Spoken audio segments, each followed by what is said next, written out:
У нас была онлайн-галерея Awada. То есть это не галерея, просто аккаунт в Инстаграме. И мы, правда, относились к этому очень скрупулезно, выставляли работы художников. Хотелось, чтобы как-то вот начался какой-то процесс, который потом приведет, правда, к чему-то настоящему. Вот года два, наверное, с половиной это была онлайн-площадка, и в рамках Awada мы уже проводили мероприятия, выставки. Потом мы вот ходили вокруг, просто гуляли по Сухумской горе, и тут висела растяжка, лет, наверное, 5 или 6, продается огромными буквами. И вот я помню, позвонилаОбще и говорю: Обща, что ты, вот представь себе, у нас действительно появилась Awada. Там одна комната, и вот как ты думаешь, мы бы смогли? Ну, это затянулось на несколько лет. Значит, ходили вокруг, а все еще растяжка висит и висит. Думали, но придут ли на Сухумскую гору люди? Ну, как бы вот буквально, в буквальном смысле. Потом все-таки решились как-то на это, и я приобрела вот это вот помещение, и начали ремонт.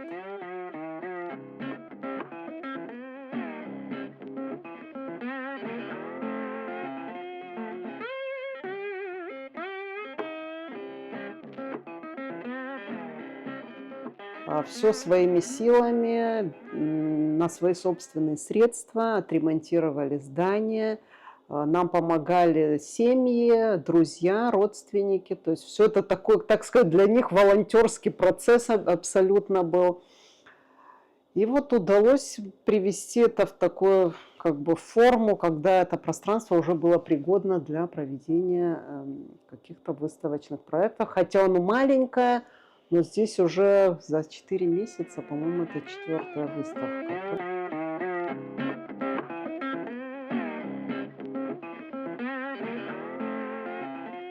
Когда мы создавали онлайн-галерею Awada, мы же ее создавали в ковид, то есть у нас было две задачи. Первая, мы понимали, что в такой обстановке у нас отсутствие у творческой аудитории, отсутствие зрителя. Это было у театральной среды и у художников. Это была первая задача – популяризация и возможности, чтобы люди могли видеть картины, потому что нам нужен зритель. А вторая, потому что нам важно было узнать, какая у нас может быть аудитория.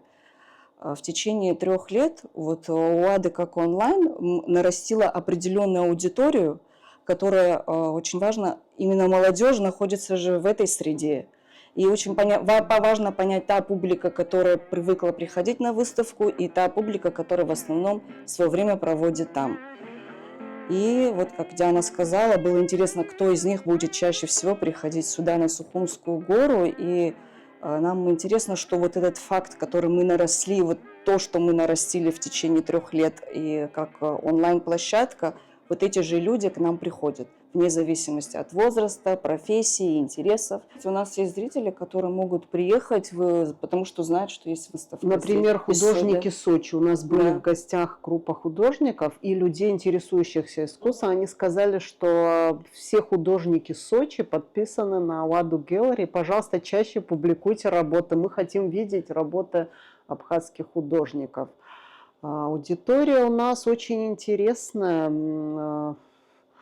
Это не просто люди, которые мимо проходят и идут гулять там на колоннаду. Сюда специально приходят с разных городов Абхазии, приезжают и просто на выставки, и вообще посетить пространство. Люди хотят прийти вот даже не в сам как бы выставочный зал, а именно вот где находимся мы, и приходит очень много творческой молодежи, они приносят свои работы.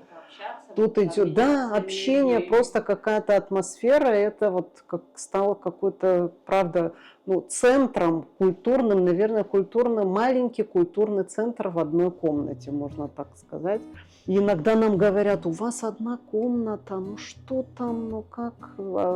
Вы, наверное, увидели, мы придумали специальные конструкции на окна, которые не, ну, то есть окна остались, но там есть передвижная такая конструкция, чтобы добавить экспозиционное пространство. И мы, в принципе, можем провести персональную выставку. Вот сейчас у нас проходит интересная выставка Адамура Аршба.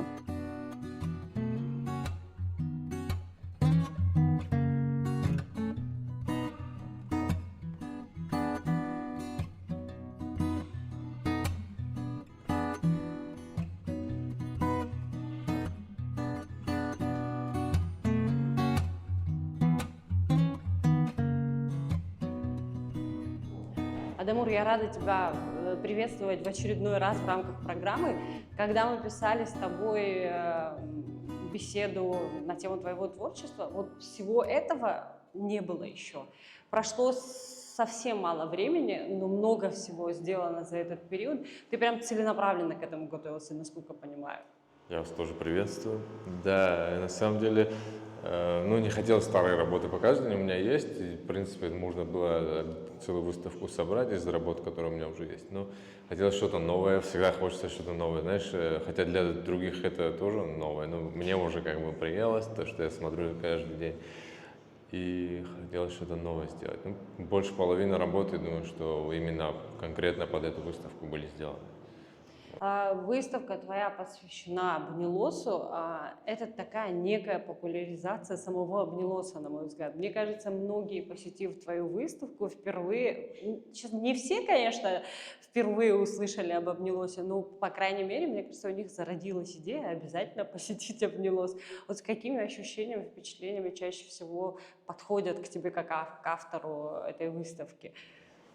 Если честно, вот именно хотелось Абнилос привязать как-то к выставке, чтобы, популяризировать, как ты говоришь, и, чтобы о нем знали многие. Хотя многие даже просто в Очимчире не бывали, там, Сухумчане, Гагринцы, Гудуцы. Многие мои знакомые друзья говорят, что ни разу не были в Очимчире, хотя у нас всего 7 городов, и, мне кажется, нельзя так. Вот, а тем более об этом лесе тоже, наверное, мало людей знает. Вот. И хотелось как-то, это уникальное место, я думаю, что такого аналогов нету, лес 5 континентов, можно много о нем прочитать и в Википедии, и вообще. Вот. Мы, кстати, планируем небольшую лекцию, диалог такой сделать с директором Абнилоса, если получится, вы имейте в виду, следите за новостями, мы, может быть, соберем, и очень много интересного он вам повествует. Однозначно, человек творческий, с таким нестандартным видением мира и всего, что окружает, готовясь к персональной выставке, тщательно подбирает пространство, в котором он хочет выставить свои работы. И вот такой первый опыт получить в каком-то особенном пространстве. Вот пространство, в котором мы сейчас находимся, это вот Ауада галерея. Почему именно выбор пал на Ауада галерею? Во-первых, это мои друзья, можно сказать, и коллеги. Мы недавно были в Стамбуле на совместной выставке, как мы общаемся, дружим. Плюс у них это новое пространство, и вообще после открытия я вообще им сказал, что я хотел бы что-то у вас выставить, но я уже понял, что они там на год у них расписано было все, но они там нашли мне время все-таки потом для выставки. То есть, какой-то выбор у меня не было, то есть я однозначно хотел здесь сделать выставку. Персональная у меня, как вы знаете, не было. Вот это первая персональная. Она такая, небольшая, аутентичная, это чистое такое стерильное пространство. И мои иной раз даже грязные работы могу сказать, потому что там здесь уголь, я обжигаю, все такое. Потому что я, кстати, боялся здесь напачкать эту галерею. Смотрите, придется ремонт еще делать после выставки. Вроде это все почистил максимально. И, в общем, сейчас вот так смотрится очень хорошо. И плюс небольшое помещение для таких относительно небольших выставок. Это идеальное место, я думаю, и для молодых художников. Здесь развернуться, и чтобы оно насыщенное оказалось, за то, что такое пространство не супер большое.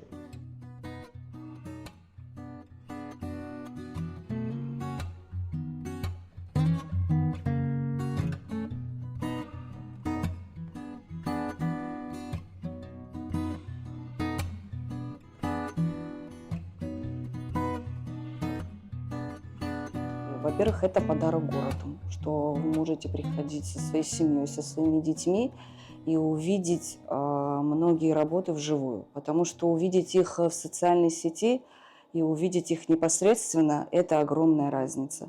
И ощущение от живой работы, которая сделана непосредственно с автором, и тем более увидеться с автором, и поговорить с ним, и прикоснуться вот к этой вот материи тонкой, это очень важно. И, во-первых, это формирует вообще другую среду. Это формирует определенный культурный пласт. У тебя, когда появляется выбор в виде художника, в виде работ, в виде разных экспозиций, если у тебя есть выбор, то у тебя есть возможность и формироваться, то у тебя возникает твоя индивидуальная точка зрения. Мне кажется, мы стараемся и работаем над этим. Между персональными выставками художников вы отметили, что вы даете возможность посетителям воочию увидеть работы и других художников. Это и старшее поколение, среднее, помладше и так далее. Мне вот интересно, как построена работа с теми же художниками, с которыми вы сотрудничаете, на каких условиях и насколько им самим интересно во всей этой истории участвовать? Ну, Вы наверное, активно прям посещали мастерские. Я помню, когда да, вы да. существовали онлайн только. Да, архивы интересные есть у нас. Интересно. И, наверное, в принципе, с чего нужно начать? Мы сами занимаемся, то есть работаем, пишем картины. Я не знаю, могу себя художником, художницей назвать или нет, но то есть это как-то меняет вот этот фокус. Что мы можем им предложить? То есть Ауада вообще не бизнес-проект. На данном этапе, вот как Обща сказала, своеобразно, я это правда считаю подарок городу. Маленький вот такой микроподарочек городу, пока мы его можем дарить, так скажем, мы это делаем. Мы предлагаем им экспозиционное пространство, они могут сюда приходить. Например, мне очень важно, чтобы мою картину увидели вживую. И если есть возможность, чтобы она где-то была выставлена, для меня это вообще, вы не представляете, какое счастье. А у нас, в принципе, сейчас очень мало, последние 2 месяца, надо сказать, появились пространства. А вообще, вы знаете, что у нас даже выставочного зала в последнее время не было, и это уже, наверное, год, да? Да, год фактически. То есть не могли нигде выставлять работы. И мы вот такое, наше маленькое пространство может вместить какое-то количество работ. На данном этапе мы можем предложить выставить работу и получить, чтобы ее увидели люди. Я думаю, что это очень большое значение имеет. Мы мыслим как художники. Мы вот только недавно начали мыслить как кураторы. Когда это онлайн-площадка, это вообще другие инструменты в работе. Ты посещаешь художников, ты фотографируешь, вдохновляешься, приятное с полезным, и много вдохновения в каждой мастерской. А сейчас ты уже начинаешь работать как куратор, то и механизмы, и инструменты тут вообще другие. И функционирует это пространство по-другому. Но когда ты об этом столько времени мечтал, мечта сбылась, и ты сейчас, правда, большой энтузиазм и вдохновение. У нас есть небольшие планы, пока нам сложно ими делиться, потому что они пока в рамках разговора, что-то где-то эксперименты, мы что-то пробуем, анализируем. Да, а так очень... И вот нюанс, что хотела добавить, что у каждого художника, вот что мы даем, что у молодого и у немолодого автора есть возможность рассказать, не просто показать свои работы, а рассказать какую-то историю. То есть у человека есть возможность высказаться. Вот как вот сейчас вот эти выставки, которые были, за каждой выставкой есть какая-то интересная история. Художник, он же не книгу пишет, он, да, через свои работы тоже рассказывает. И есть такая уникальная возможность рассказать свою историю, свое мнение. Это очень важно.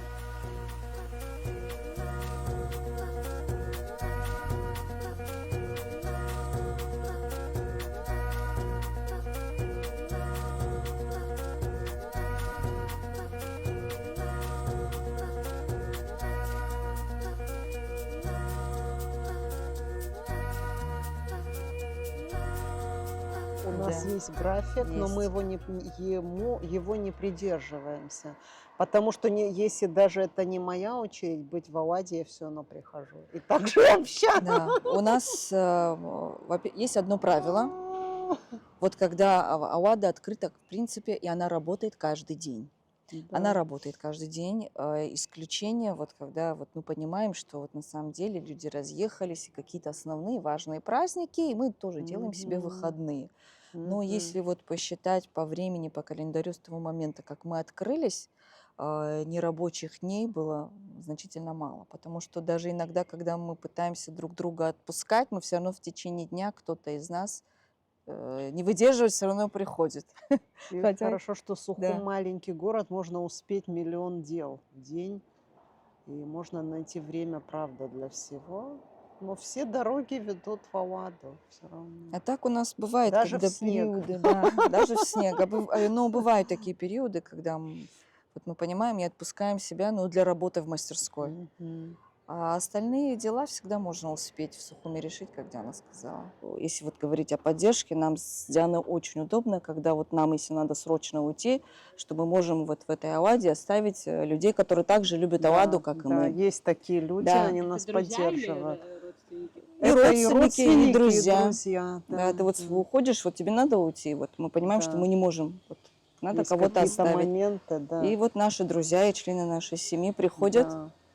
и вот вместо нас здесь работают. Очень, вот это и очень важное. Спасибо, Да. пользуясь случаем, спасибо родственникам. Да, все-таки Ауада и помогает быть в творчестве. Это номер один. А во-вторых, творчество, это же, я сейчас буду цитировать известную художницу, но мне это понравилось, творчество это же еще про ожидание, то есть не всегда творчество это то, когда ты там кистью прикоснулся физически к холсту, а вот это вот ожидание, все равно работа же идет в голове постоянно. И это большое значение имеет. И здесь очень большая подпитка идет, вот энергетическая. Это очень важно. И есть же момент, когда ты уже не можешь, тебе надо это куда-то, чтобы что-то получилось из вот этого всего, как в облаке все это. Вот тогда уже, это лично я, может, о себе говорю, тогда начинается физически вот это вот творчество. А так творчество не прекращается. Вот здесь мы делаем творчество, например, экспозицию мы составляем. Это вообще очень такое творчество, потому что мы там очень много работаем над композицией, над тем, как это вообще будет. Творчество даже сделать афишу современную, какую-то публикацию. Все это правда элемент творчества каждого из нас. Я думаю, я сейчас сказала заобщу, но в общем она согласится, что наоборот мы и есть в творчестве благодаря вот этому социуму. И Тем более еще я добавлю, что ты, погружаясь в работы, так можно сказать, и коллег, и других художников, ты их больше анализируешь, ты их смотришь уже не как с принципа художника, как ты уже пытаешься как куратор, и значит, это уже другой взгляд.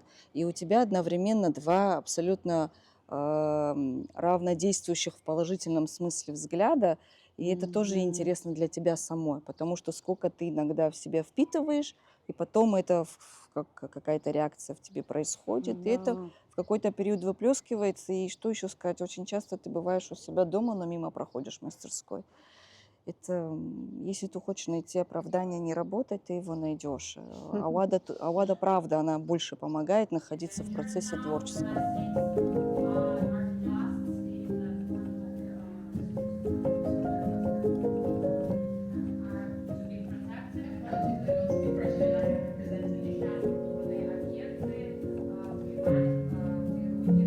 Спасибо большое, что сегодня меня пригласили. I will be very transparent and British was not entirely my choice. And I had to, and we're talking earthquakes.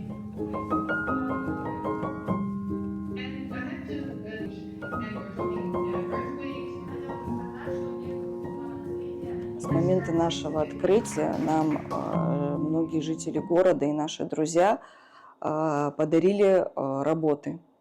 Работы разных художников периода от Варвары Бубновой, ранние работы художников сухумского авангарда,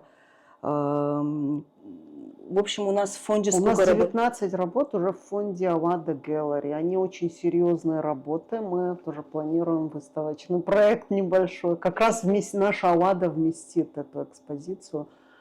Работы интересные. Мы их храним, у нас есть служба, мы все сделали так, чтобы было не боязно, правда, и очень об этом позаботились. В плане у нас здесь и температурный режим, и датчик огня, то есть дыма,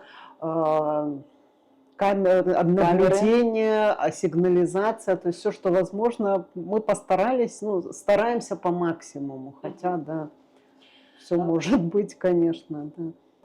В начале беседы мы говорили о том, что стали появляться арт-пространства в городе, и это, конечно, очень такая интересная история для города самого. Однозначно, несмотря на то, что они там арт-пространства, они все разные.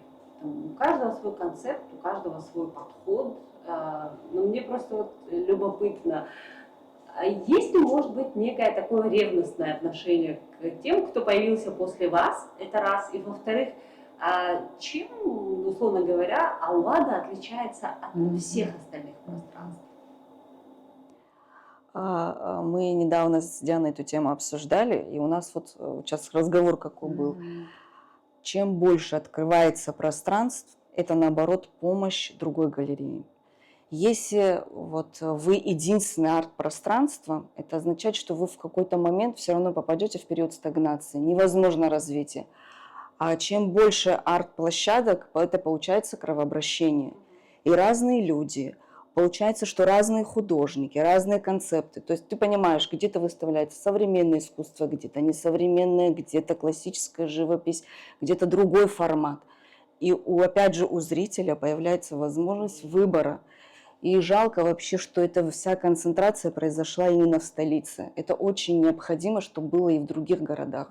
Мы знаем, что есть в Гаграх открылось тоже небольшое арт-пространство. И хотелось бы, чтобы это было везде, потому что это станет актуальным. И наша культура еще на один шаг, на один шаг вперед, и выше, и дальше.